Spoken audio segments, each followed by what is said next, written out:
Assalamualaikum warahmatullahi wabarakatuh. Selamat datang di kanal YouTube Pratama Indomitra. Pada video kali ini, saya Nurul Alfatul Zahra atau biasa dipanggil Ara akan membawakan acara tanya jawab sebagai lanjutan dari sesi tanya jawab pada webinar kami dengan topik inti teks dispute di bidang PPN. Acara tersebut dilaksanakan pada tanggal 22 Oktober 2020. Saya mau mengingatkan kembali bagi Sobat Pratama yang tidak sempat atau belum menyaksikan webinar tersebut, Sobat Pratama bisa menontonnya di kanal YouTube Pratama Indomitra. Nanti kami akan menuliskannya di kolom deskripsi Pratama Indomitra. Pada kesempatan kali ini, saya tidak sendiri karena ditemani langsung oleh pembicara kita pada webinar tersebut, sekaligus CEO dari PT Pratama Indomitra Konsultan, yaitu Bapak Dr. Priyanto Budi Saptono, AKCA MBA, atau yang biasa kita sapa dengan Pak Pri. Selamat pagi Pak Pri. Selamat pagi Mbak Ara. Gimana kabarnya Pak? Alhamdulillah sehat. Deg-degan nggak Mbak? Lumayan. Lumayan Pak. Ya, oke. Mudah-mudahan bisa lebih ini ya. Iya. Ya langsung saja ya Pak, kita mulai tanya jawabnya. Ya. Ini ada sekitar 10 pertanyaan dari peserta webinar kita. Langsung masuk ke pertanyaan pertama ya Pak. Oke, siap Mbak. Untuk pertanyaan pertama dari Pak Adi.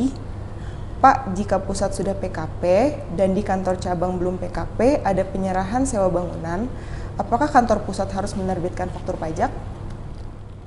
Ya, pada dasarnya PPN itu terutang di masing-masing tempat ketika wajib pajak badannya sudah menjadi PKP.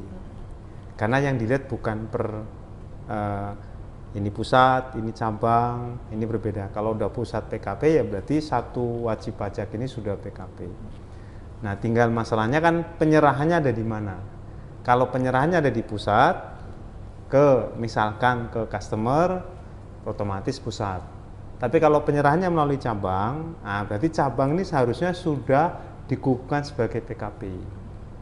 Nah, kalau mau terhindar dari potensi sanksi, ya penyerahannya harus dari pusat. Tapi nantinya ketika ketahuan ternyata penyerahannya terjadi melalui cabang, ya cabangnya itu yang wajib PKP, gitu Mbak. Ya. Oke. Untuk pertanyaan selanjutnya nih Pak, ada dari Pak Hendra Chandra. Saya mau bertanya terkait penerbitan faktur. Kami pekerjaan sudah 100% pada September 2019 dan sudah BAST 1 sesuai berakhir kontrak Oktober 2019. Tetapi belum ada pencairan termin terkait belum ada dana pembayaran. Dan bisa dilakukan pembayaran di bulan Desember 2019. Pertanyaan saya, faktur pajak terbit harus sesuai BAST 1 atau berdasarkan pembayaran di Desember 2019? Ya, Mbak Ara dan Pak Hendra ya. Penerbitan faktur pajak ini diatur di dalam pasal 13 ayat 1A. Yang pertama saat penyerahan. Ini kalau ada penyerahan antara pengusaha kena pajak dengan customer. Yang kedua saat uang muka. Kalau uang muka diterima mendahului penyerahan. Atau pada saat terima termin pada saat penyelesaian pekerjaan. Jadi kalau sudah ada BAST, berarti sudah ada penyerahan. Faktur pajak harus tertanggal pada saat penyerahan. Tapi kalau kita mengacu pada pasal 17 PP 1 2012, ada pengaturan yang lebih fleksibel, faktur pajak paling lambat pada saat penerbitan invoice. Tapi tetap memang kalau diskusi lebih ketat dengan teman-teman kantor pajak dengan mengacu undang-undang pada saat penyerahan faktur pajak. Nah, penyerahan ini yang memang ini pertanyaan-pertanyaan sebelumnya juga berkaitan dengan masalah kapan penyerahan. Penyerahan ini bisa FOB shipping point, barang keluar dari gudang. Penyerahan kedua bisa juga FOB destination, barang diterima di gudang pembeli. Bisa juga penyerahan terjadi pada saat BAST. Kalau barang kelihatan. Nah, kalau penyerahannya jasa, ini memang ya tergantung kontraknya juga. Seringkali memang pada saat invoice atau pada saat BAST. Ya kalau ada BAST berarti saya menganggap sesuai dengan pasal 13 ayat 1 huruf A itu sudah penyerahan. Berarti sudah ada faktur pajak yang harus dibuat. Jadi tidak melihat lagi bulan Oktober maupun Desember pada saat pembayaran. Demikian, Pak. Oke.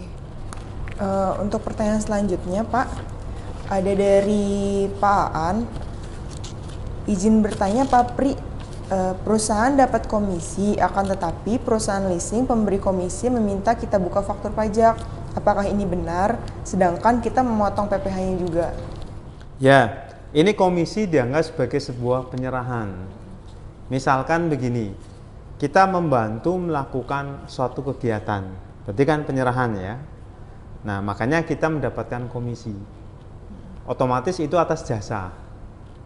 Sekali lagi, kalau bicara masalah PPN, bicara masalah T output min T input. Ini selalu saya bawa-bawa ini, karena konsep dasarnya ada di sini. Artinya apa? Ketika kita melakukan suatu jasa, kita menjual suatu barang, pada dasarnya itu output. Output itu terutang PPN. Kecuali yang memang ada pengecualian ya. Di pasal 4A ayat 2 ada 4 kelompok barang, di pasal 4A ayat 3 Undang-Undang PPN ada 17 kelompok jasa.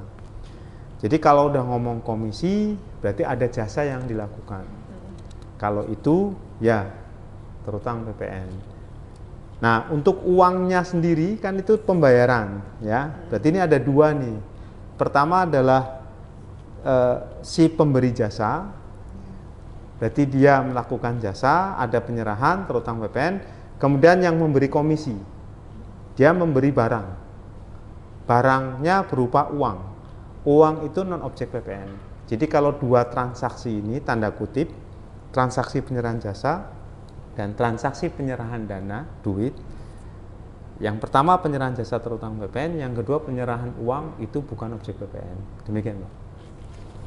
Oke. Untuk pertanyaan keempat, Pak, ada dari Andri Natra. Selamat siang, Pak Pri. Izin bertanya, jika sebuah perusahaan membeli bahan baku produksi pada sebuah vendor dengan perusahaan tersebut memiliki NPWP, namun saat akan melakukan pembayaran dilampirkan faktur pajak dengan nomor 0000. Pertanyaan pertama nih, Pak, apakah ini termaksud manipulasi faktur pajak?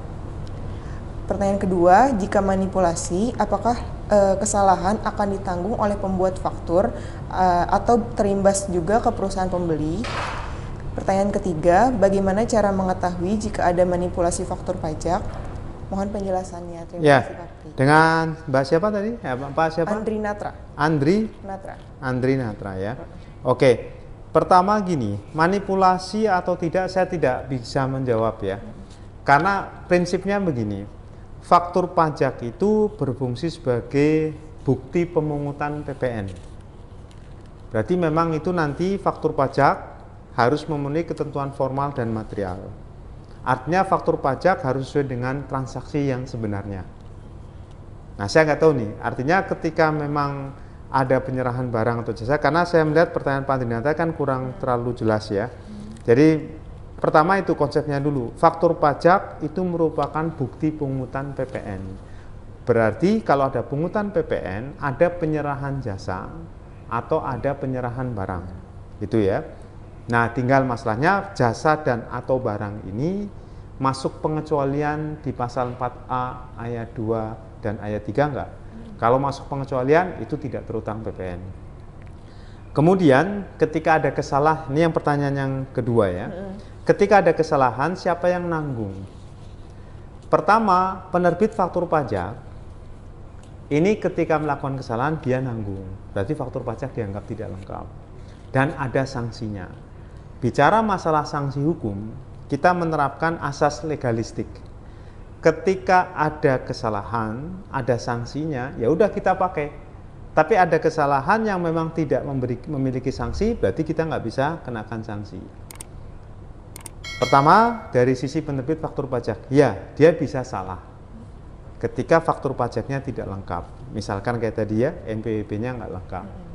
Dalam hal ini berarti sesuai dengan pasal 14 ayat 4 Undang-Undang KUP, si penerbit faktur pajak bisa terkena sanksi 2% kali DPP. Ya. Kemudian yang kedua dari sisi pengguna. Dari sisi pengguna ini dia bisa terkena risiko juga. Kenapa? Pasal 9 ayat 8 Undang-Undang PPN. Apa intinya? Kalau faktur pajaknya cacat, berarti tidak memenuhi ketentuan formal dan material. Dengan demikian sesuai dengan pasal 9 ayat 8, faktur pajak tersebut tidak boleh dikreditkan. Sanksinya nggak ada, cuman tidak boleh dikreditkan. Kalau misalkan pengguna faktur pajak tetap mengkreditkan, risikonya apa? Risikonya paling dikoreksi. Berarti ada kurang bayar. Karena pajak masukannya turun, berarti ada kurang bayar. Kurang bayarnya harus setor, terlambat setor, nah kena sanksi. Nah gitu Mbak. Untuk selanjutnya nih Pak, ada pertanyaan dari Pak Diki Anggara, Papri, untuk secondment agreement, arrangement atau penugasan karyawan ke perusahaan lain, apakah termasuk dalam penyerahan jasa kena pajak? Adakah dispute PPN untuk secondment arrangement ini? Terima kasih. Ya, secondment arrangement ini outsourcing kayak ya, atau dikaryakan. Sebetulnya kalau memang itu bagian dari penyediaan jasa tenaga kerja, itu masuk kategori non-objek PPN. Tapi kalau itu bagian dari jasa manajemen, itu objek PPN. Jadi intinya kembali lagi, ketika ada jasa yang diserahkan, pada dasarnya itu output, itu terutang. Untuk menjadi tidak terutang, kita harus merujuk pada pasal 4 ayat 2, untuk 4 kelompok barang tidak terutang PPN, dan pasal 4A, saya ulangi, pasal 4A ayat 2, Undang-Undang PPN untuk barang, ada 4 kelompok barang tidak terutang PPN. Pasal 4A ayat 3 untuk jasa yang tidak terutang PPN. Nah, kalau masuk sini bebas tidak terutang. Nah, tadi konteksnya apa dulu? Konteksnya bisa dianggap sebagai penyediaan tenaga kerja, bisa juga sebagai jasa manajemen. Jadi tergantung kontrak nih antara pihak yang menyediakan tadi secondinya, jadi orang yang dikaryakan, dengan pihak yang menerima. Kasus yang saya temui, kalau memang si perusahaan yang menyediakan secondinya, orang yang dikaryakan itu tidak memiliki usaha di bidang penyediaan tenaga kerja, perusahaan outsource, berarti terutang, karena bagian dari jasa manajemen. Gitu Mbak. Oke, untuk pertanyaan selanjutnya Pak, ada dari Mei Jun. Pak minta dasar hukumnya untuk penggunaan JIP yang PPN-nya diakui untuk operasional perusahaan. Ya, perusahaan JIP ini memang dulu di Undang-Undang PPN tahun 2000 ada JIP, ada sedan, ada station wagon. Itu nggak boleh dikreditkan. Di pasal 9 ayat 8 Undang-Undang PPN tahun 2000. Tapi di Undang-Undang PPN 2009 JIP hilang. Yang ada dan masih tertinggal pembelian sedan sama station wagon tidak boleh dikreditkan pajak masukannya kecuali untuk barang persediaan.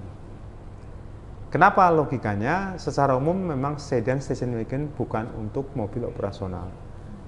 Nah, untuk JIP kembali lagi prinsipnya adalah ketika kita punya T input bisa dikreditkan dengan T output sepanjang ada T output.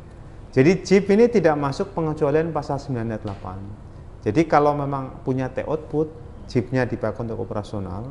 Misalkan JIP-nya berbentuk 4-wheel drive untuk operasional di daerah tambang. Ya, tambang misalkan dia bergerak bukan di bidang pertambangan tapi jasa pertambangan. Berarti kan jasa pertambangannya objek PPN. Operasionalnya harus pakai JIP 4-wheel drive.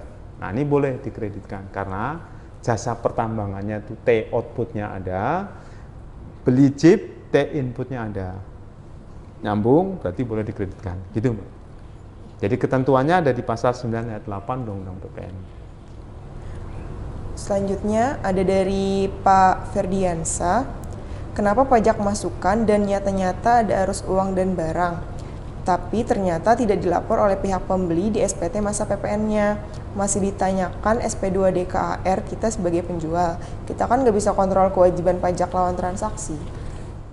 Ya, yang jelas kalau AR nanya dengan SP2DK itu memang tugas mereka. Ya kita, ini di topik pembahasan theory of mind itu memang tugas mereka. Tinggal masalahnya kan, nah misalkan begini, ketika kita sudah melaporkan pajak keluaran, AR mungkin bertanya, ini transaksi dengan transaksi yang sebenarnya enggak? Kembali ke asas material, bahwa faktur pajak ini memang sesuai dengan transaksi sebenarnya.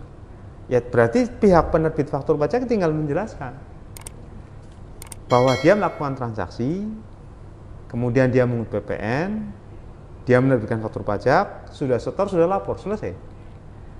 Bagi si pengguna faktur pajak, pembeli ya atau customer, ketika dia mau mengkreditkan, silakan sepanjang terpenuhi kriteria yang tadi T input bisa dikreditkan sepanjang ada T output dan berhubungan langsung.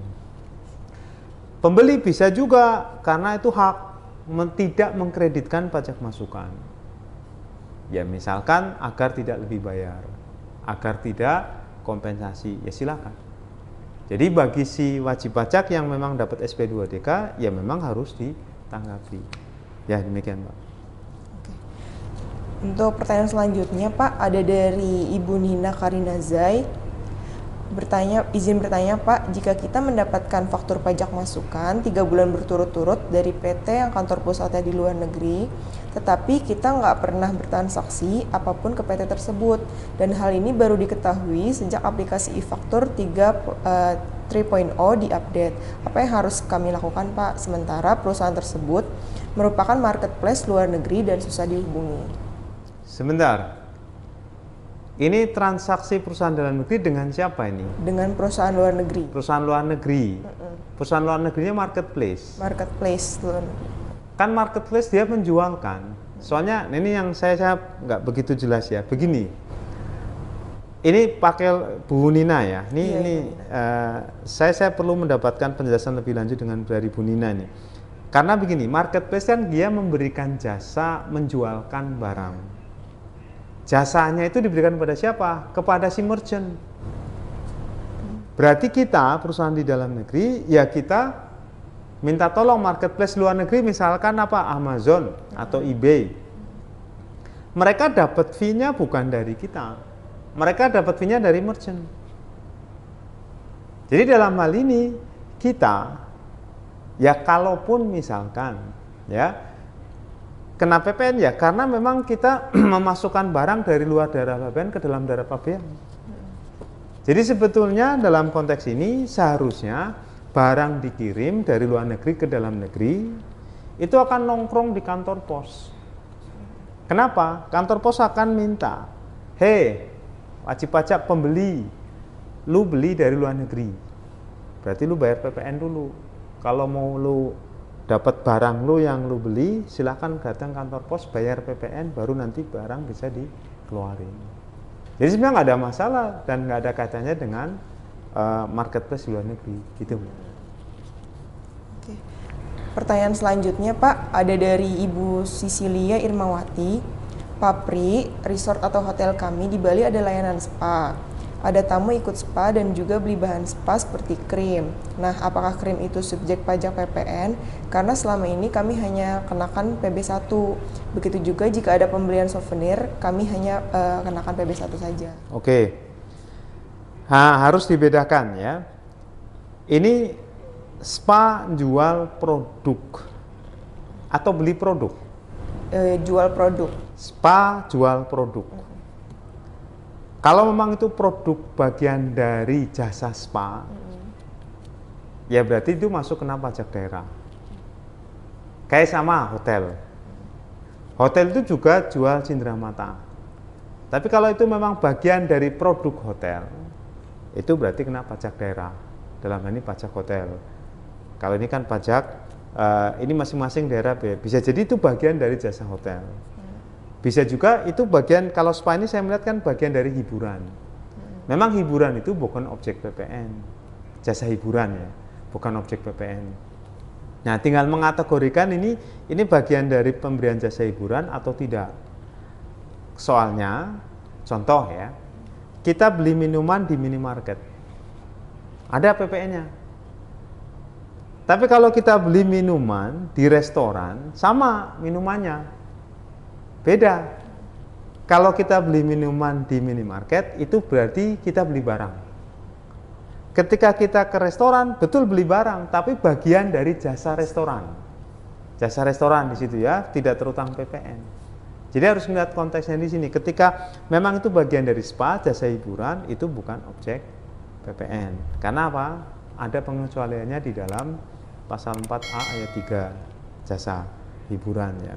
Nah, tapi kembali lagi ini harus dilihat, kalau melihat barangnya aja ketika ditransaksikan itu objek. Tapi ketika dia nempel bisa jadi nggak objek. Contoh lainnya, obat. Obat di rumah sakit tergantung siapa yang mengeluarkan obat itu. Apakah instalasi rawat jalan atau instalasi rawat inap? Kalau obat itu dikeluarkan oleh instalasi rawat jalan, misalkan oleh poli. Polinya ya, itu jasa rumah sakit. Tapi ketika beli obat di instalasi farmasi alias di apotek, itu objek PPN. Tapi kalau misalkan kita mendapatkan obat melalui fasilitas instalasi rawat inap karena ada pasien yang nginap yang opname di situ, itu bagian dari jasa rumah sakit. Bukan objek PPN. Nah, jadi harus dilihat dulu sih transaksinya, underlying transaksinya itu apa. Demikian, Mbak. Untuk pertanyaan terakhir nih Pak, pertanyaan ke-10 dari Bapak Ian Primopitra. Pak, izin bertanya, apabila ada pembelian brosur atas company profile HO di Jepang yang dikirim ke WPDN dengan metode pengiriman melalui jasa kurir dari HO Jepang, apakah ini objek PPN karena penyerahan di WPDN? Bagaimana cara pengenaan PPN-nya karena HO bukan PKP Ya.